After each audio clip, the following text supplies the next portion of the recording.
నమస్తే అండి, welcome to Praveen tech tips. ఇవాళ వీడియోకి వచ్చేసరికి అయితే రేపు tech news.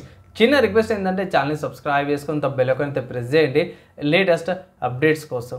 So friends, first చూసుకుంటే ఇదైతే మాత్రం చాలామందికి సర్ప్రైజింగ్ అనిపించచ్చు అండ్ ఆల్సో కొంచెం అది ఏదైనా ఆయన ఇట్లా ట్విస్ట్ ఇచ్చారు ఏదైనా అనుకోవచ్చు. ఏంటంటే వివో ఐక్యూ గురించి అయితే మనకు అందరికీ ఇచ్చిందే కదా. సో ఈ రెండు ఫోన్స్లో మీకు ఫన్ టచ్ ఓఎస్ వస్తుంటాయి, కానీ వీళ్ళు రాబోయే రోజులల్లో ఫన్ టచ్ ఓఎస్ని ఆక్సిజన్ ఓఎస్తో పాటు రీప్లేస్ చేయబోతున్నారు అనేసి అయితే కొన్ని హింట్స్ అయితే బయటపడ్డాయి అనమాట. ఇక్కడ ఎక్స్ప్లోర్ కొంతమంది పోస్టులు చేస్తారు, అది కన్ఫర్మేషన్ అయితే కాదు, ప్రస్తుతానికి మాత్రం ఇవి హింట్స్ అనుకోవచ్చు, లేకపోతే లీక్స్ అనుకోవచ్చు, రూమర్స్ ప్రకారం చూసుకున్న న్యూస్లో అన్నమాట. సో చూడాలి, ఐక్యూ కానీ వివో కానీ స్మార్ట్ ఫోన్ యూజ్ చేసే వాళ్ళకి ఇదొక సర్ప్రైజ్ అయితే అనుకోవచ్చు అనమాట. నెక్స్ట్ చూసుకుంటే సామ్సంగ్ వాళ్ళ నుంచి. సో సామ్సంగ్ వాళ్ళ Galaxy A17 4G smart phone అయితే ఇది అఫీషియల్గా మీడియాటెక్ హీలియో G99 SoCతో పాటు కూడా వస్తుంది, 5000 mAhతో పాటు కూడా వస్తుంది అనేసి అయితే అన్నారు. ఇది జర్మనీలో లాంచ్ అయిందంట. సో జర్మనీలో లాంచ్ అయింది, మన ఇండియాకి వచ్చే అవకాశాలు ఉన్నాయంటే చెప్పలేము, ఎందుకంటే రీసెంట్గా 5G వేరియంట్ అయితే లాంచ్ అయింది. ఇండియాలో 4G వేరియంట్ అవసరమా అంటే నా ఒపీనియన్లో అంతగా అవసరం లేకపోవచ్చు, ఎందుకంటే ఇండియాలో మీకు 10,000కే 5Gకి సంబంధించిన కాంపిటీషన్ ఎక్కువ ఉందన్నమాట. సో దానివల్ల 4G variant తీసుకురాకపోవచ్చు.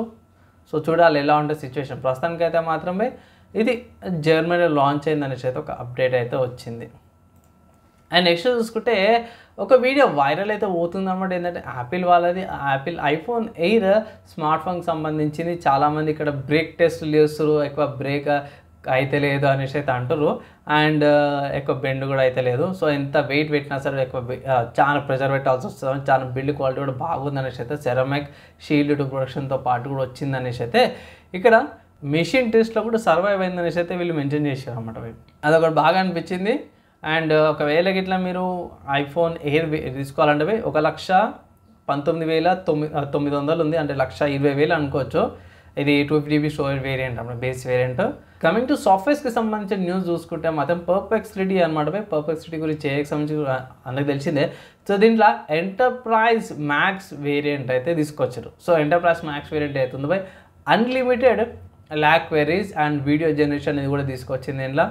And lack queries ఏవైతున్నాయో 10-fold ఇంక్రీజ్ చేసుకోవచ్చు, అండ్ అప్లోడ్ లిమిట్ యాక్సెస్ చేసుకోవచ్చు అన్నమాట. మ్యాక్స్ అసెట్స్ వస్తున్నాయి, సెక్యూరిటీ ఫీచర్స్తో పాటు కూడా వస్తుంది, and 15 high quality videos per month అనమాట. ఎర్లీ యాక్సెస్ చూసుకోవచ్చు. కొత్త ప్లాన్ వల్ల ప్లాన్ చూసుకుంటే $325 పర్ మంత్ అనమాట, అంటే దగ్గర 20,000-25,000 ఉండే అవకాశాలు అయితే ఉన్నాయి. అండ్ నెక్స్ట్ సాఫ్ట్వేర్ చూసుకుంటే రస్ట్ నుంచి అనమాట. సో రస్ట్ వచ్చేసరికి అయితేనేమో programming language free and open source అనమాట. దీంట్లో కొత్త అప్డేట్ తీసుకొచ్చారు. రస్ట్ 1.90లో LDDD లింక్ నేటివ్ వర్క్ స్పేస్తో పాటు కూడా వస్తుంది, అండ్ కార్గోలో పబ్లిషింగ్ చేస్తుందని చెప్తారు. దాంట్లో ఇంకొంచెం అప్డేట్స్ వచ్చినాయి. సో రస్ట్ ప్రోగ్రామింగ్ లాంగ్వేజ్ నాకు పెద్దగా ఇన్ఫర్మేషన్ లేదు, కానీ కొంచెం ఇంపార్టెంట్ అయితే కనిపిస్తుంది ఇక్కడ. నెక్స్ట్ చూసుకుంటే వివాల్డీ నుంచి అనమాట. సో వివాల్డీ ఇది బ్రౌజర్ అనమాట ఇది. సో వివాల్డీ 7.6లో full bar customisation, global tab buttons and browser ఎన్హాన్స్మెంట్తో పాటు కూడా వచ్చింది. అండ్ ఇక్కడ మీరు సర్చ్లో కూడా షార్ట్ కట్ యూజ్ చేసుకోవచ్చు. @ట్యాబ్స్ అని @bookmark @history అనేసి అయితే ట్యాగ్ ఏమంటే సర్చ్ ట్యాబ్ పైన సర్చ్ ఉంటుంది కదా. సో అని పెట్టి ట్యాగ్ చేసే మీకు అవి అన్నీ కూడా లిస్టింగ్స్ అన్నీ కూడా వచ్చేస్తాయి అనేసి అయితే అంటారు. సో ఇంకొంచెం బెటర్ ఆప్టిమైజేషన్తో పాటు కూడా వచ్చింది. అండ్ కమింగ్ టు నెక్స్ట్ చూసుకుంటే ఆసూస్ వాళ్ళ నుంచి అన్నమాట. సో ఆసూస్ వాళ్ళు అయితే రివీల్ చేసారు, ఇది డెమో వర్జన్ అనుకోవచ్చు. ఏంటంటే గ్రాఫిక్ కార్డ్కి పవర్ సప్లై గురించి మనకు అందరికీ తెలిసిన చాలా తలకనొప్పి పడుతుంది. వీళ్ళ డెమోలో 250 watts దాకా కూడా పవర్ సప్లై తీసుకోవచ్చు. PCI కనెక్షన్ ఉంటుంది కదా. సో PCI కనెక్షన్ 2 కనెక్షన్స్ లోపల ఎక్కువ పవర్ యాడ్ చేసి అనేసి అయితే అంటారు. ప్రస్తుతానికి మాత్రం ఇది లైక్ ఎట్లా అంటే డెమోలా ఎంతూజియాస్ట్ కొంతమంది ఎక్స్పెరిమెంట్లు చేస్తారు కదా, దాని విషయాలు ఉంది.